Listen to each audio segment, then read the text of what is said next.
Now, we want to distinguish here between psychology, which is used specifically to defeat the enemy, and psychology, which is used, say, to take care of the troops or personnel management, to deal with their family problems after long deployments, to deal with post-traumatic stress disorder, and so on. So the kind of psychology that goes actually to defeating the enemy, okay, like in World War II, the father of social psychology, Kurt Levine, he trains spies for survival who are going to be dropped in occupied Europe. Right? Or Murray at Harvard, he's a psychoanalyst, and he writes a psychoanalytic analysis of Hitler. Actually predicts that Hitler would try to commit suicide if Germany were defeated. So these are operational psychologists. And right now in the APA, we have a big contingent of operational psychologists. They've just written a book published by the APA called Ethics of Operational Psychology. What they're seeking is legitimization as a special group of as a specialty field of psychology with special ethics, okay? I don't want to say we're apart from ethics, I'm going to say we have a kind of special ethics. But there have been operational psychologists all along. So you could say, well, why has this problem erupted now? And one of the reasons is that it's never really been grappled with before. What is the line we want to take between operational psychology we accept? Okay, are we going to have selection procedures for people we're standing out as special forces? Or are we, Okay, so we haven't really grappled with that. And there have been atrocities all the way along, which have just been sort of behind the scenes.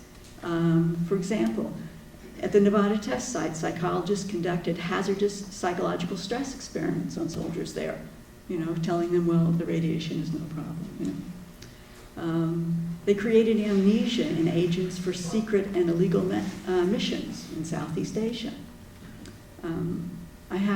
I've been interviewing intelligence professionals since 1995, so I've heard lots of these stories. They also contributed to the CIA Behavioral Modification Project, MKUltra.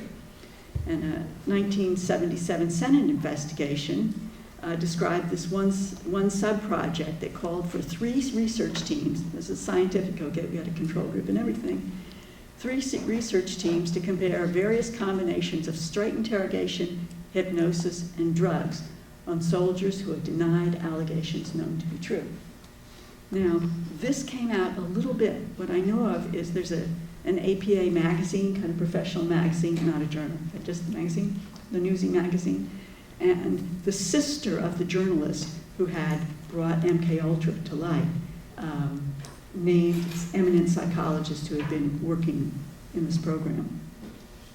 But this all blew over, nothing came of it. So we have this huge backlog, and nothing's been said. Am I running out of time? Okay. Maybe you could just tell me. This is secret from you. Only I know and they know. Okay. So, what's happened in the APA is basically that the people up on top, right, almost the council, but certainly the board and the presidents and so on, want to keep this arrangement for good or for ill. Okay, it has components of both stuff. And there's been a series of policies. The first one is the most notable. This is called Section 102 of the Ethics Code. A draft of this was written before 9/11, okay? But what it says basically is that if there's a conflict between psychological ethics and the employer's wishes, that if the employer, okay, is a legal governing authority, then the psychologist can scrap the psych ethics code and go with legal governing authority. This has a lot of importance in the military because of the Uniform Code of Military Justice, right? Your commander is essentially the representative of the legal governing authority. So there was a lot of fight over this. Then in 2005, because there was such an uproar after the 2004 news reports of psychologists and torture, okay, there's such an uproar that the president of the APA says, okay, I give in, we're going to have a commission to deal with this. So the commission gets together for 3 days and comes out with guidelines. They sound great. If you didn't know, if you couldn't read between the lines, you'd think these were just outstanding. They totally condemn torture. Nobody could be more against torture. Okay?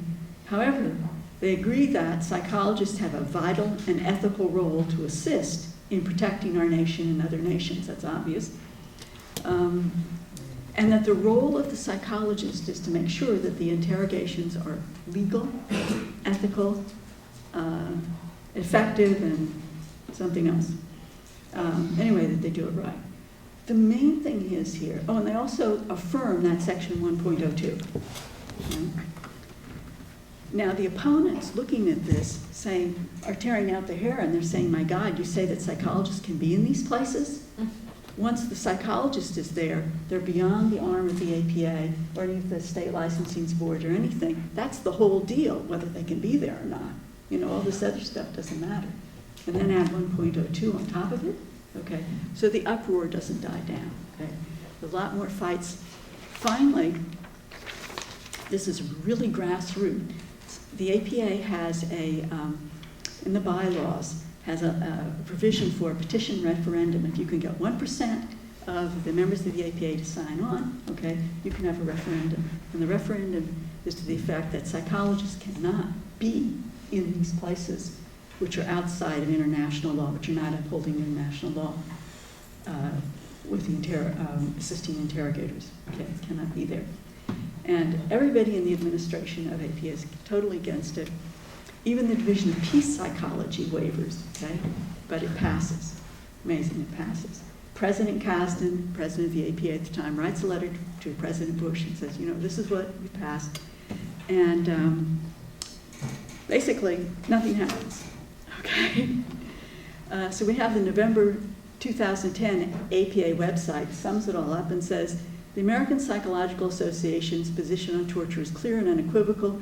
Any direct or indirect participation in any act of torture or other forms of cruel, degrading, or inhuman treatment or punishment by psychologists is strictly prohibited. There are no exceptions. Cannot be clearer, right? The people who put up the referendum look at this, and they say, kind of falls short of psychologists out of settings, doesn't it? Another one said, did I hallucinate the passage of the referendum? So this is the sort of gridlock we got there, okay? Now, the dissidents are still digging, and where they're digging is for the conflicts of interest of people who've been in positions of power, and also trying to de-license, as it were, the particular psychologists who were involved. You know, we have complaints into all these ethics offices and everywhere. What the lesson, I hope, would be for the legal profession who want to pursue this is to look at the history of the legal profession and the military. I don't know whether it's a big employer for you, a big educator or whatever, but to look at that history, to look at the institutional arrangements, because if you think of certain people having been opportunists, right, making bigger careers by doing certain things that the administration wants, those opportunities in a way existed as a function of the system before they got there, right? And if they didn't take that opportunity, if that particular person had a higher moral calling, then presumably somebody else would have found that opportunity, would have taken it. So that's what I think that the APA story can tell you, to look behind the scenes, not just at the documents, to be looking further behind the scenes, and to be looking at the history.